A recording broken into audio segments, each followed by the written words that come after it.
সপ্তাহে 7 দিন সৃষ্টি করলেন 7টা নাম দিয়ে। এই 7 দিনের ভিতরে সবচেয়ে দামি দিন কোনটা? মাশাআল্লাহ। কেন রাসূল বলেন জুমার দিনটা হলো উম্মতের জন্য ঈদের দিন, এবং এটা হচ্ছে সারা সপ্তাহের নেতৃত্ব দানকারী। আর আমরা তো সপ্তাহের গণনা করি শনি, রবি, সোম, মঙ্গল না। রাসূল শিখাইছেন জুমা, ইয়াউমুস সাbt, ইয়াউমুল আহাদ, এভাবে, অর্থাৎ জুমার দিন থেকে শুরু হয়। এজন্য নবী বলেন জুমার দিনের দাম এত বেশি। অন্য কোন নবীর উম্মতকে আল্লাহ পাক জুমার দিনের কদর বোঝার তৌফিক দেন নাই, কিন্তু আমাদেরকে জুমার দিনের বরকত এবং কদর দিয়েছেন, যার কারণে আল্লাহ পাক কিয়ামত সংগঠিত করবে যে জুমার দিনে আমরাও সবার আগে জুমার দিনে আল্লাহর কাছে দাঁড়াবো এবং সবার আগেই আমরা আল্লাহর কাছে জান্নাতে যাব ইনশাআল্লাহ। এই জুমার দিনের সম্মান বেশি। আবার 24টা ঘন্টা যে আল্লাহ পাক সৃষ্টি করলেন, এই 24 ঘন্টার ভিতরেও একটা সময়ের দাম আল্লাহর কাছে বেশি। ওই সময়টা কোনটা জানেন তো? রাতের শেষ ভাগ, রাতের শেষ ভাগ, সুবহে সাদিকের আগে। যার কথা আল্লাহ পাক কোরআনে বলেন ইয়া আইয়ুহাল মুযাম্মিল কুমিল লাইলা ইল্লা কালিলা নিসফাহু আও ইনকুসহু কালিলা। তার মানে আল্লাহ পাক রব্বুল আলামিন এক এক জিনিসকে এক এক জিনিসের উপর প্রাধান্য দিয়েছেন। ঠিক কোরআনের সমস্ত আয়াতের ভিতরে সবচেয়ে প্রাধান্য দিয়েছেন যে আয়াতকে, এই আয়াতটা হচ্ছে আয়াতুল কুরসি। সুবহানাল্লাহি ওয়া বিহামদিহি।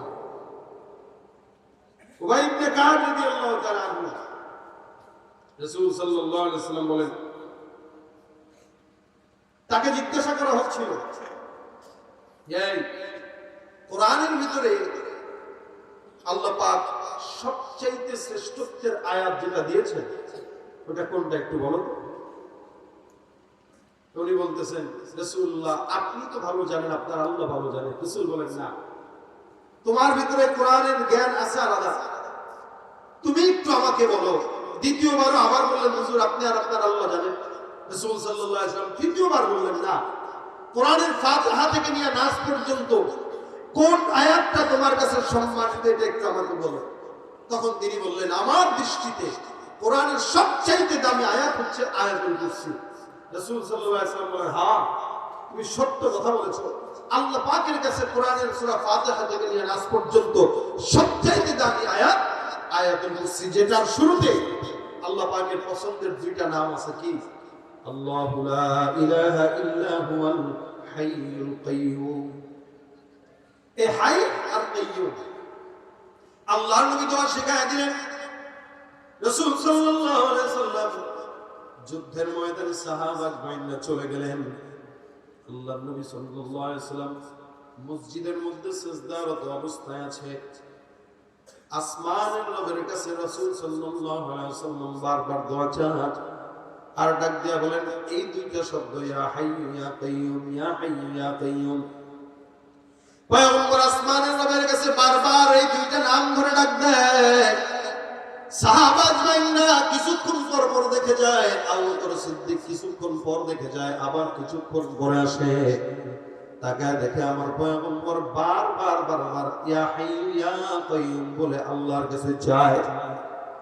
রাসূল সাল্লাল্লাহু আলাইহি ওয়াসাল্লাম বলেন হে সাহাবায়ে কেরামের দল, এক সাহাবী নামাজরত অবস্থায় পয়গম্বর দেখলেন মসজিদে নববীতে নামাজ আদায় করতেছে। নামাজের পর সুন্দর করে হাতটা উঠায় বারবার দোয়া করে ইয়া হাইয়্যু ইয়া কাইয়্যুম বিরহমাতিকা নাস্তাঈন। এই দুইটা নাম নিয়ে সাহাবী আল্লাহর কাছে চায়।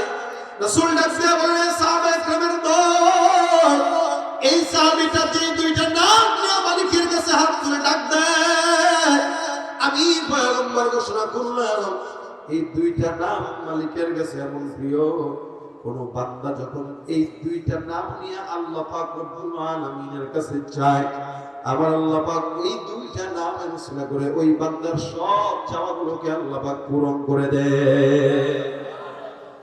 এটা এমন একটা নাম নিয়ে জন্য আমরা দোয়া চাই আল্লাহর কাছে ইয়া হাইয়্যু ইয়া কাইয়্যুম বিরহমাতিকা নাস্তাগীথ, ইয়া হাইয়্যু ইয়া কাইয়্যুম বিরহমাতিকা নাস্তাঈন। বারবার মালিকের কাছে দুইটা নাম, মানে উলামায়ে কেরাম বলেন এই আয়াতুল কুরসিটা হলো ইসমে আযম। ইসমে আযম কেন? এটা করে কোন বান্দা যদি আল্লাহ পাকের কাছে যায়, আল্লাহ পাক বান্দার মনের সকল আশাগুলো পূরণ করে দেয়। সুবহানাল্লাহ। ভাইরা আমার, সমাজের ভিতরে আপনি আমি চলি।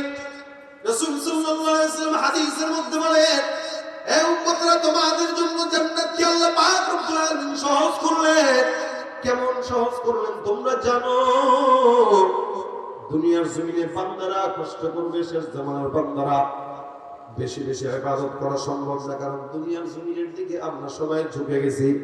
যার কারণে হালাল দিয়ে বান্দারা হারামের দিকে দৌড়ায়, যার কারণে বান্দা নেক হয়ে বেদামাজের দিকে, বদকারের দিকে দৌড়ায়, যার কারণে ওয়াজ মাহফিল ছেড়ে গানের দিকে দৌড়ায়। আজকে সমাজে বান্দা মুসলমান দাবি করে, কিন্তু দেখবেন রমজান মাস আসলেও ঠিক মতো রোজাটাও রাখে না, আছে না নাই? পাঁচ ওয়াক্ত নামাজ জামাতে পড়ে না, ফজর নামাজের কথা বাদই দিলাম, জুমার নামাজটাও সমাজের মুসলমান ঠিকমতো আদায় করে না। নবী বলেন, এই গুনাহগার বান্দারা জাহান্নামে যাবে, কিন্তু জান্নাতে যদি যেতে চায় এমন সহজ স্থান এবং তোমাদেরকে বাতলায় দিলাম। যারা পাঁচ ওয়াক্ত নামাজ আদায় করো, যারা সুন্দর করে জামাতের সঙ্গে নামাজ আদায় করো, নবী বলেন কোন বান্দা যখন পাঁচ ওয়াক্ত নামাজের পর এই আয়াতুল কুরসিটা পাঠ করবে, আল্লাহ পাক রব্বুল আলামিন ওই বান্দাকে নির্দ্বিধায় বিনা হিসাবে জান্নাত দান করে দিবেন। সুবহানাল্লাহ। দুনিয়ার জান্নাতের মধ্যে ওই বান্দার একটা মাত্র পর্দা থাকবে, সেটা মরণ। আমার পয়গম্বর ডাকতে বলে, হে উম্মত, তোমাদের জন্য আল্লাহ পাক রব্বুল আলামিন সহজ করলেন, এই কারণে তোমরা প্রতিনিয়ত আয়াতুল কুরসি তেলাওয়াত করো। বর্তমান সময়ে আয়াতুল কুরসি পাঠ করলে তো দূরের কথা, নামাজটা অত ঠিক মতো মুসলমান পড়ে না। নামাজের কথা বললে একজন লোক আছে বলে, হুজুর আমরা এমন আল্লাহওয়ালা পীরের কাছে গেছি, যেই পীরের কাছে গেলে নামাজটাও ঠিক মতো লাগে না, আছে না নাই? সারা রমজান চলে গেল, অনেক মুসলমান দেশে রমজানের রোজা তো রাখেই নাই, নামাজও পড়ে নাই, ইবাদত তো দূর কি বাত, সারা বছর একটাও সিজদা দেয় না, জুমার নামাজের সময় বাইরে বাইরে ঘুরে। এমন এমন মুসলমান দাবি করে ঠিক, কিন্তু আল্লাহ পাক রব্বুল আলামিন বলেন, এই সমস্ত মুসলমান যারা নিজেদেরকে ঈমানদার দাবি করে, মুসলমান দাবি করে, কিন্তু নামাজ আদায় করে না, ঈমানের পথে চলে না, এ পয়গম্বর অমাহুম বিমুমিনিন, আমি আল্লাহ ঘোষণা করলাম মুসলমান দাবি করতে পারবে, মাগার এরা মুমিন হতে পারবে না। ঠিক কি না? তুমি রমজান এলে রাখো না রোজা, দিনকে করো আঘাত, পয়সা গরিব নেই তো অভাব, দাও না তো যাকাত। ইমানদারির বড়াই করো, ইমানদারির বড়াই করো,